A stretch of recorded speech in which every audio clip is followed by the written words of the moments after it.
Carlos Escolari, un graduado de nuestra universidad, pero que hoy en día hace su trabajo en la Universidad Vic en Cataluña. ¿Qué tal, Carlos? ¿Qué tal? Bueno, un poco la intención era, de alguna manera, lograr algún tipo de explicación o despuntar alguna explicación con respecto a la situación que vive la mayoría de la gente, que por ahí tiene acceso a determinadas tecnologías de la información y la comunicación, pero que se siente desbordada y creo que sobrepasada por el no poder alcanzar un porcentaje por lo menos interesante o que él pretende sobre esa información. ¿Cómo hacer, digamos, para que estas tecnologías de alguna manera puedan entrar en cuadratura con las necesidades de la gente? Sí, es una pregunta para un Borges, ¿no? Esta idea de la biblioteca, ¿cómo nos movemos en la biblioteca infinita? Bueno, acá hay un concepto interesante que desarrolló un investigador teórico, innovador de Cataluña, que es Alfons Cornella. Él habla de la infoxicación, ¿no? La intoxicación informativa debido a esta gran masa de información. Y lo que es real porque antes, evidentemente, ahora tenemos acceso a una gran cantidad de información en cualquier tipo de formato, vídeo, fotográfico, textual, grabaciones, ¿no? Que antes, bueno, era cuestión que en algunas pocas bibliotecas había toda esa masa de información. En cambio, ahora podemos acceder desde un bar, desde nuestra casa, desde una oficina, un lugar de trabajo, a toda esta enorme red de datos. Es un problema que existe, o sea, pasamos de tener una escasez a lo mejor de información o que había que movilizarse físicamente para acceder a ella y ahora la tenemos ahí en la punta de nuestros dedos, como decía el eslogan de una compañía. Yo creo que hay dos actividades para hacer, ¿no? Yo creo que lo que es la alfabetización digital no es solo aprender a usar un programa o a manejar, a enchufar una impresora a un orden, a una computadora. Estamos hablando de enseñar también a moverse en estas bases de datos, a jerarquizar la información, a poder filtrarla. Yo creo que es una cosa que, bueno, para las nuevas generaciones sabemos que el uso tecnológico se está aprendiendo sobre todo fuera de la escuela, pero que la escuela debería integrar este tipo de contenido, trabajar estas competencias en las nuevas generaciones, ¿no? A propósito de eso, creo que la mayoría de los docentes de cualquier nivel educativo se encuentran con esa dificultad de alguna manera, encauzar el interés, los hábitos, digamos, digitales de sus alumnos hacia, digamos, algo más ordenado. Ese acceso a la información les permite, digamos, adquirir un montón de conocimientos vía los wikis, por ejemplo, pero donde no hay manera de constatar autoría, fuentes, veracidad. ¿Cómo hacer, digamos, cómo trabajar aquellos que trabajan en la universidad, que trabajan en las escuelas para que de alguna manera sus alumnos puedan tener algún tipo de criterio, algún tipo de sentido crítico sobre esa información que reciben a diario? Sí, sí. Eso pasa, no solo pasa en las escuelas, pasa también a nivel de estudiantes universitarios, ¿no? Que agarran la primera web que aparece en Google y ya lo toman por bueno y eso termina en un trabajo práctico, en un informe para alguna materia, ¿no? Yo creo que tenemos que trabajar en todos los niveles, identificando las formas de ir filtrando la información, de buscando, no es lo mismo una información que está en una página personal de un chico que está en Yahoo, en un grupo ahí perdido, en una página personal, que un artículo que está en la web de la Universidad Nacional de Rosario, o un artículo que está en una revista científica, en un grupo de investigación, digamos, para hacer un ejemplo muy burdo, ¿no? Aprender a diferenciar todo eso.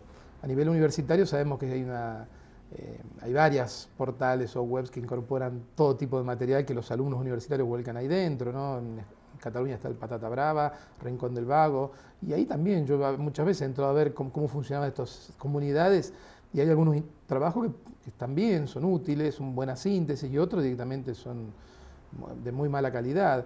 O sea que, bueno, yo creo que hay que enseñar eso y hay que generar, yo creo, cada vez más figuras profesionales. Esto es interesante que afecta sobre todo a la gente que había estudiado biblioteconomía, ¿no? Son carreras que ya se han transformado en gestores de la información. Y son carreras que cada vez más están buscando profesionales de ese campo en Europa. Y es una carrera que tiene pocos alumnos, por ejemplo, porque siempre cuando dice biblioteconomía se piensa que es una carrera, se va a pasar la vida entre telarañas, ¿no? Y papel viejo. Y para nada, ¿no? Son expertos en gestión de base de datos. Esa sería la intervención más profesional, ¿no? Necesitamos cada vez más expertos en jerarquizar esta información, ¿no? A propósito de eso, indudablemente por ahí en los adultos, en los mayores de 40 sobre todo, genera un rechazo, digamos, hacia esas tecnologías y la falta de comprensión de ese modo de comunicarse. ¿Sí? Es cada vez más común ver los chicos más frente a una pantalla de una PC que frente al televisor, cosa que años atrás era inimaginable. Y ese rechazo hace que cueste, digamos, en determinados sectores, aún de la docencia universitaria o de nivel medio, que acercarse a estas tecnologías por una descalificación. ¿Sí? ¿Es necesario sí o sí hoy en día contar con medios informáticos, ser un conocedor, una persona que habitualmente maneje tecnologías de la información y la comunicación para poder enseñar? En el campo de la educación yo creo que sí, ¿no? Es fundamental para poder aprovechar esos recursos, para incluso trabajar más cerca de la realidad concreta del alumno, ¿no? Me acuerdo hace unos par de meses el Manuel Castells, el sociólogo, publicó un artículo en el diario La Vanguardia en España que fue bastante discutido, hablado, ¿no? Él decía la escuela para qué, era un poco el título de este artículo, ¿no? Y él decía, hace un análisis muy crudo de esta realidad. Todo esto Castells está en la Universidad Abierta de Cataluña, en un proyecto de universidad online que existe, no es un proyecto, ¿no? Y él trabajó desde el inicio. A ver, él decía, la escuela tradicional está muy centrada todavía en el formato tradicional del libro y bueno, ese mundo, ¿no? Es totalmente, o sea, él marcaba la diferencia que hay entre el mundo real de los chicos, de los adolescentes cuando salen de la escuela y lo que se encuentran dentro de la escuela, más allá de que en alguna escuela tengan computadora, ¿no? Hay una diferencia, o sea, los chicos salen de la escuela o en los recreos ya con los teléfonos móviles, crean comunidades virtuales, intercambian información y entran, es como entrar en el túnel del tiempo, ¿no? Entran en un entorno donde más allá de los cambios, de las transformaciones han sido muy lentas. Y él marcaba esta diferencia, es un chico que se mueve con este tipo de práctica, de discurso, ya creo que se aburre dentro de la escuela, 4 o 5 horas con una dinámica basada en un objeto que es muy útil, el libro, pero algunas cosas ya se pueden trabajar fuera del libro o se puede expandir el libro a través de otras maneras. Digamos, esto no quiero decir que hay que abandonar la enseñanza y el uso de libros. Por lo tanto, yo creo que bueno, va a ser una cuestión generacional.